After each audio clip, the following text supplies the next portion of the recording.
Selamat datang di channel Miss Mistis.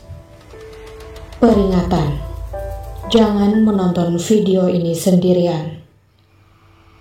Anda bisa mensubscribe, like, dan share video ini agar bisa menontonnya kembali. Selamat menyaksikan.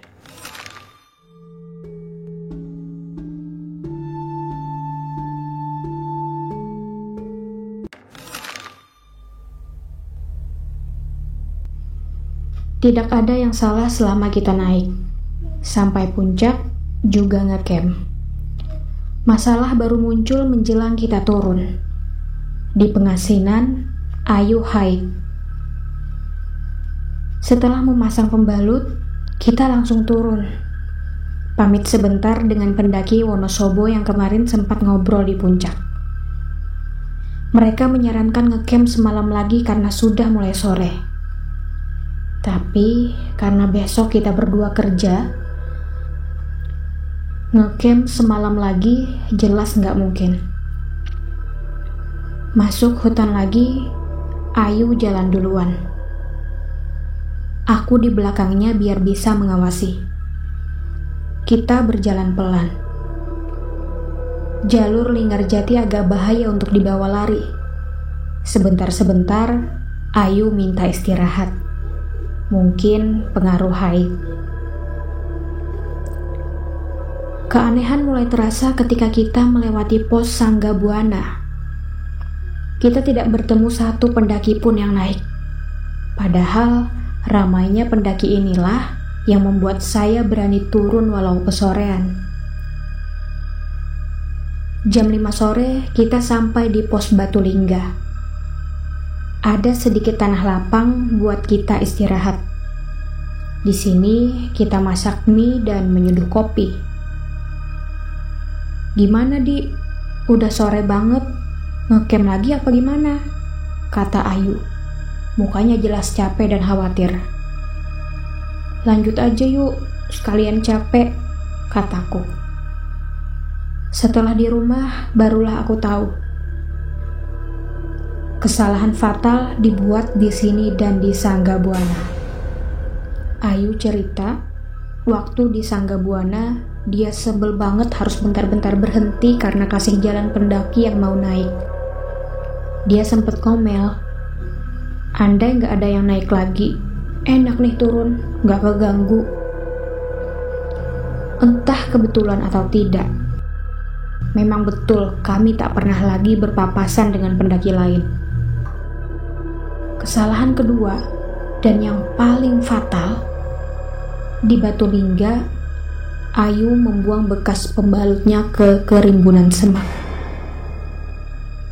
Mulai dari sini sampai bawah adalah teror.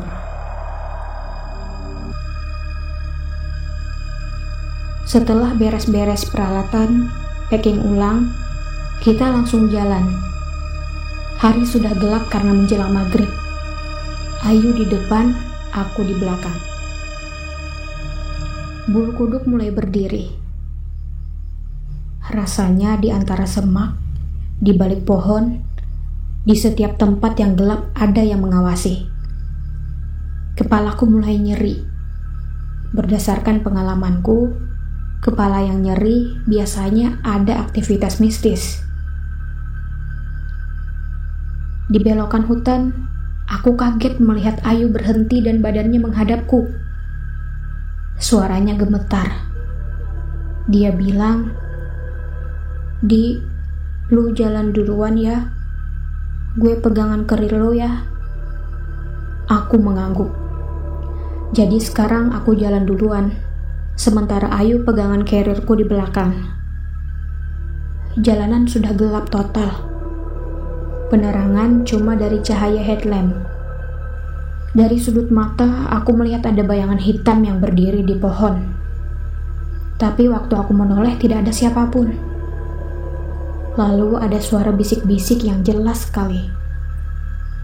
Yang tadinya kupikir pendaki yang naik, nyatanya jalur di depan cuma kosong dan gelap, tidak ada siapapun. Di sini aku berdoa dalam hati mohon perlindungan. Tiba-tiba Ayu menangis. Dia jatuh terduduk. Kepalanya disembunyikan di lututnya. Dalam sesenggukannya, dia berulang kali menyebut, "Pocong."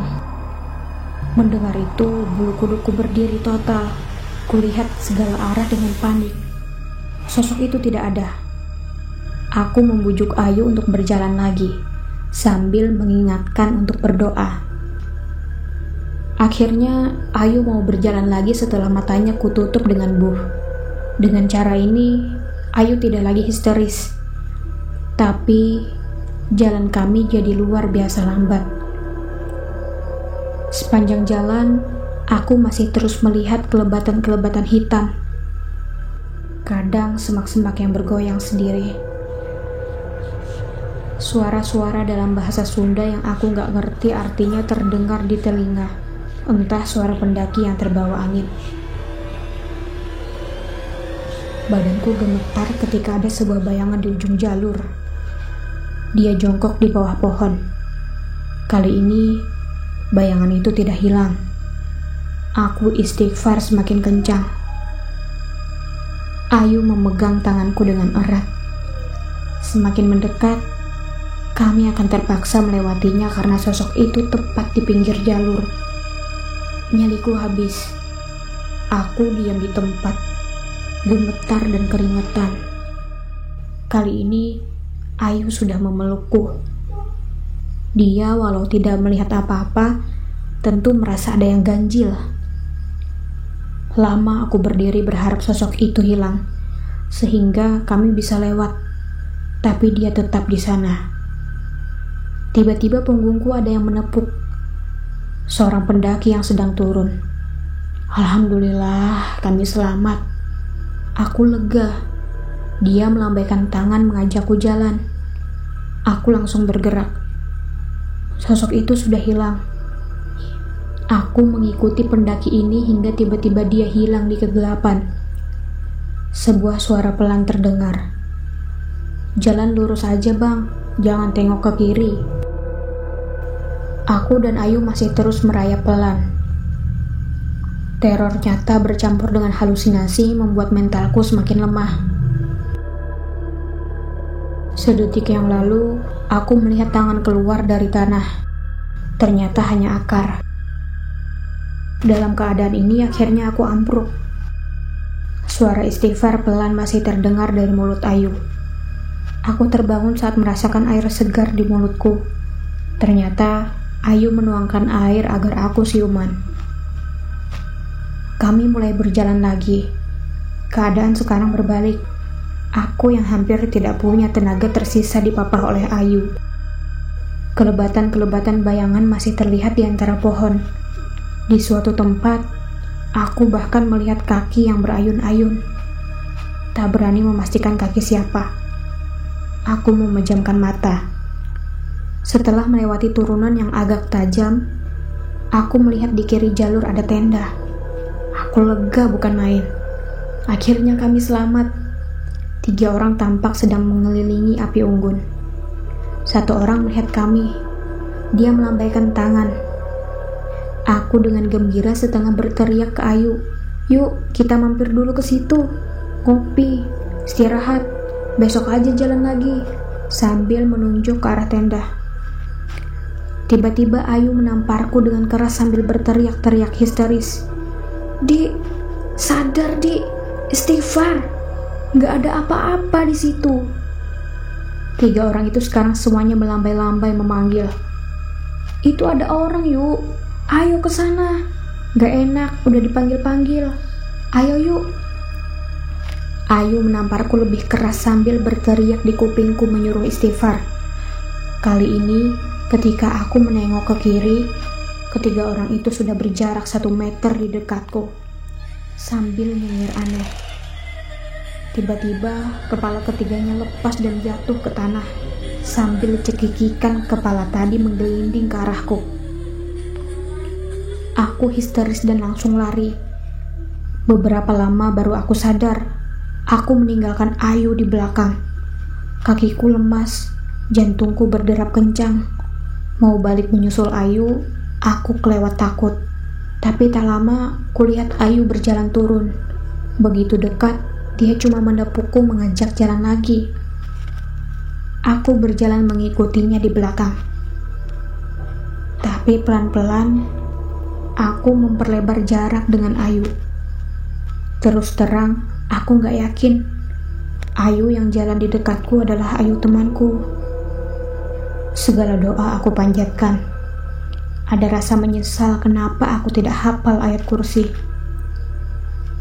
Aku berjalan dengan mata menatap ke tanah, karena di sekitarku penampakan ada di mana-mana.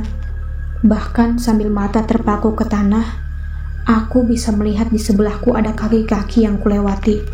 Ada yang kecil, besar, ada yang hitam, ada yang memakai kain putih.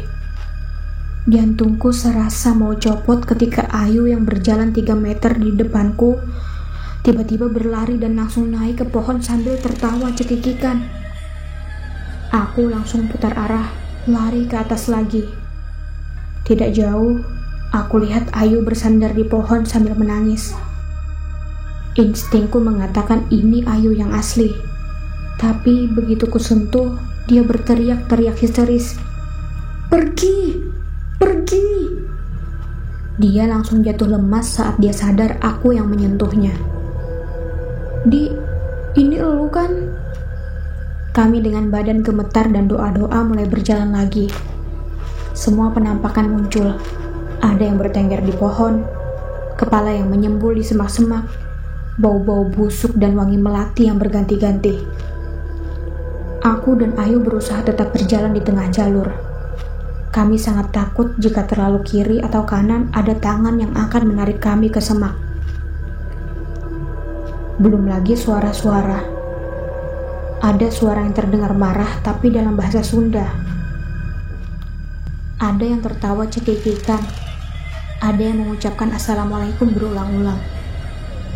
Aku sempat berlindung di balik pohon ketika melihat kuda lewat tanpa ada penunggangnya. Kami akhirnya lepas dari hutan dengan susah payah. Tidak pernah terpikir untuk melihat jam berapa. Tapi gangguan masih belum mau melepas kami. 1-2 tangan atau kepala masih muncul dan hilang di sudut mata kami. Lalu suara burung terdengar jelas. Entah aku sudah kelewat terbiasa atau sudah pasrah, aku 100% yakin ini pasti burung jadi-jadian. Lewat di atas kami burung hitam, terbang dengan pelan. Ternyata bukan burung jadi-jadian, ini burung biasa. Aku lega selega-leganya. Aku mendengar Ayu istighfar pelan, lalu jatuh pingsan. Perasaanku kembali berantakan. Ada apa lagi ini? Sebelum aku juga pingsan, aku sempat melihat apa yang membuat Ayu tumbang. Di belakang burung tadi, ada yang terbang mengikuti sebuah kurung batang. Miss Mistis akan kembali lagi di cerita selanjutnya. Jangan lupa untuk tinggalkan jejak dengan mensubscribe, like, dan share video ini. Terima kasih.